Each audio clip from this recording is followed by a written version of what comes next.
দেশের ক্রীড়াঙ্গনে এক ঐতিহাসিক অধ্যায়ের সূচনা। খেলাধুলাকে আর শুধু শখ নয়, বরং একটি মর্যাদাপূর্ণ পেশা হিসেবে গড়ে তুলতে জাতীয় ক্রীড়াবিদদের জন্য চালু হলো বেতন কাঠামো, ক্রীড়া ভাতা এবং ক্রীড়া কার্ড। সোমবার সকালে প্রধানমন্ত্রীর কার্যালয়ে আয়োজিত এক অনুষ্ঠানে এই কার্যক্রমের উদ্বোধন করেন প্রধানমন্ত্রী তারেক রহমান। গিয়েছে না, আর যাবে, অলরেডি গট ইট। প্রধানমন্ত্রী জানান, শহীদ রাষ্ট্রপতি জিয়াউর রহমানের ক্রীড়া দর্শনের ধারাবাহিকতায় আধুনিক ক্রীড়া অবকাঠামো গড়ে তোলা হচ্ছে। প্রতিটি জেলায় স্পোর্টস ভিলেজ এবং ইউনিয়ন পর্যায়ে খেলার মাঠ নির্মাণের পরিকল্পনা রয়েছে সরকারের। গোষ্ঠী অথবা বিশেষ চাহিদা সম্পন্ন ব্যক্তি যারা খেলাধুলায় অংশ নিতে চান, তাদের জন্যও কিন্তু আমাদের পরিকল্পনা আছে, আমাদের চেষ্টা আছে যে দেশে বিদেশে সকল ধরনের যে সুবিধা রয়েছে সেরকম সুবিধাগুলো আমরা ধীরে ধীরে গড়ে তুলতে চাই। আমরা পরিপ্রেক্ষিতে বর্তমান সরকার খেলাধুলাকে পেশা হিসেবে প্রতিষ্ঠিত করার জন্য স্বল্প, মধ্যম এবং দীর্ঘমেয়াদী লক্ষ্য এবং পরিকল্পনা যেগুলো নিয়েছে, সেগুলো আপনারা কিছুক্ষণ আগে যে ভিডিও হয়েছে তার মাধ্যমে আপনারা দেখেছেন। আমাদের বিভিন্ন বক্তা যে বক্তব্য রেখেছেন তার মাধ্যমে আপনারা জানতে পেরেছেন। পর্যায়ক্রমিকভাবে এগুলো আমরা ইনশাল্লাহ বাস্তবায়ন করব। আমাদের ছেলেমেয়েরা যে দেশের জন্য সম্মান বয়ে নিয়ে আসতে পারে, এটার প্রমাণ এর মধ্যেই প্রতিষ্ঠিত হয়েছে। ইনশাল্লাহ আগামী দিনে আমরা আরও বেশি সম্মান বয়ে নিয়ে আসবো। পেশাদার খেলোয়াড়ি জীবনে আপনারা কোনো রাজনৈতিক দল বা গোষ্ঠীর প্রতিনিধি নন বা হবেন না, দয়া করে।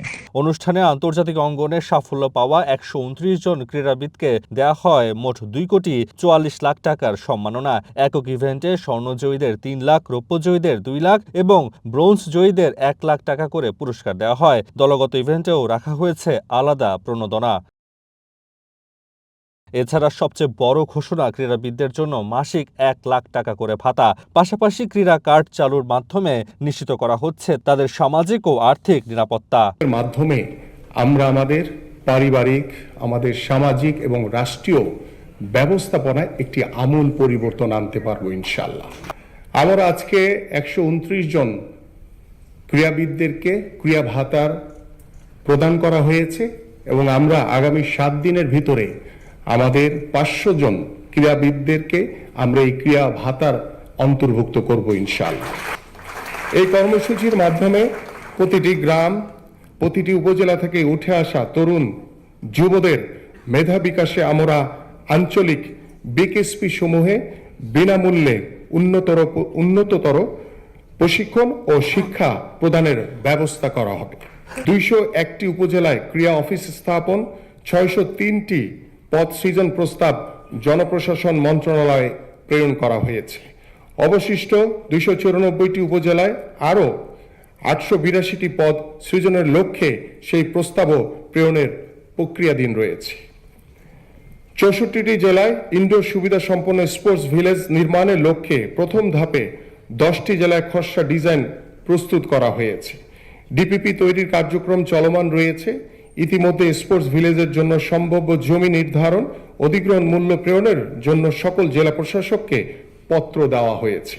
নির্দেশনা মোতাবেক সারা দেশে প্রতিটি ইউনিয়নে 3 একর জমি অধিগ্রহণ পূর্বক মাঠ নির্মাণের জন্য কার্যক্রম শুরু করা হয়েছে। এই কার্ড পেয়ে বেশ উচ্ছ্বসিত ক্রীড়াবিদরা। জানান, এতে এখন থেকে কেউ খেলাধুলা ছেড়ে অন্য পেশায় যাওয়ার চিন্তাও করবে না। পাশাপাশি প্রতিযোগিতাও বাড়বে বলে প্রত্যাশা তাদের। আমাদেরকে মাসিক 1 লাখ টাকা করে ভাতা দেওয়া হবে। ইভেন এটা উনি অনুষ্ঠানে থাকা অবস্থায়, আমাদের প্রধানমন্ত্রী তারেক রহমান স্যার অনুষ্ঠানে থাকা অবস্থায় যার যার অ্যাকাউন্টে এটা ট্রান্সফার করে দিয়েছেন অলরেডি। এটার সাথে ক্রীড়া কার্ড দিয়েছেন উনি। ক্রীড়া কার্ডের মাধ্যমে প্লেয়াররা তাদের লাইক মেডিকেল ইস্যুস থাকে, তারপর ফিউচার কোনো নিশ্চয়তা থাকে না, তো সেই ক্রীড়া কার্ডের মাধ্যমে পাশাপাশি আমাদের যেমন বিদেশের মাটিতে খেলতে গেলে স্পন্সরের প্রয়োজন হয়, তো সেই ক্রীড়া কার্ডের মাধ্যমে উনি বলেছেন যে আমরা এই ফ্যাসিলিটিসগুলো নিতে পারবো। প্রথমত হচ্ছে এই ভাতা কার্ড যেটা সরকার থেকে আমাদেরকে করেছে, সেটার কারণে খেলোয়াড়দের খেলার চাহিদাটা অনেক বেড়ে যাবে এবং কম্পিটিশন লেভেলটা আমার মনে হয় আরও বাড়বে। কারণ তারা যখন দেখবে যে এই জায়গাটা থেকে তারা ফাইন্যান্সিয়াল একটা ভালো হেলদি সাপোর্ট পাচ্ছে, সো সেই জায়গা থেকে আমার মনে হয় যে দেশের প্লেয়ার আরও বাড়বে এবং কম্পিটিশনের সাথে সাথে প্লেয়ারদের পারফরমেন্সেরও আরও উন্নতি হবে। 3-4 মাস পরপর যেহেতু চেঞ্জ হবে, তো আরও প্লেয়ারদের মধ্যে আরও উৎসাহ বাড়বে এবং তাদের মধ্যে আরও কম্পিটিশন যে ভাবটা ওটা তৈরি হবে। এবং যারা আমরা এই পর্যায়ে আসছি, আমরা সবাই চেষ্টা করব যে আরও ভালো কিছু করার এবং পারফরমেন্সটা ধরে রাখার। সব মিলে আমাদের যে উদ্যোগটা নেওয়া হয়েছে, এতে করে আমাদের যে পিচের পাইপলাইনের যে আর্চাররা আছে বা প্লেয়াররা আছে, তারা আরও বেশি আত্মবিশ্বাসী হবে এবং সামনের দিকে আগানোর চেষ্টা করবে এবং আমাদের সাথে প্রতিযোগিতা আরও বেশি শক্তিশালী হবে। তৃণমূল পর্যায়ে ক্রীড়া উন্নয়নে প্রতিটি উপজেলায় ক্রীড়া কর্মকর্তা নিয়োগ এবং বিভাগীয় পর্যায়ে বিকেএসপির সম্প্রসারণের পরিকল্পনাও তুলে ধরা হয় অনুষ্ঠানে। বিশেষ চাহিদা সম্পন্ন ক্রীড়াবিদদের অন্তর্ভুক্ত করে সরকার গড়তে চায় একটি অন্তর্ভুক্তিমূলক ক্রীড়া সংস্কৃতি। সরকারের এই উদ্যোগ বাস্তবায়িত হলে ক্রীড়াঙ্গনে তৈরি হতে পারে নতুন সম্ভাবনার দিগন্ত।